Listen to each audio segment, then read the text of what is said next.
থেকে উঠতে মনে করছি না। গোমরাহি নাফস আমাকেও অনেক ইনসানের মতো নোংরা ও কুৎসিত কার্যকরী সম্পাদনে প্ররোচিত করে থাকে, কিন্তু আমার পরওয়ারদিগার আমাকে রহমত দিয়েছেন এবং এই নারীদের কুপ্রস্তাব থেকে নাজাত দিয়েছেন। আমার পরওয়ারদিগার অনেক বেশি মেহেরবান ও ক্ষমাশীল।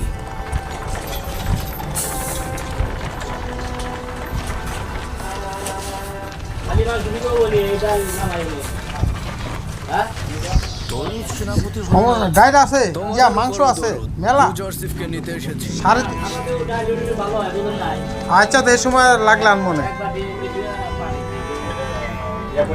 এটা পরে নিয়ে আসবো। আজাদের জন্য তোমার শর্ত আঞ্জাম দেওয়া হয়েছে। কোনটার ভিতরে?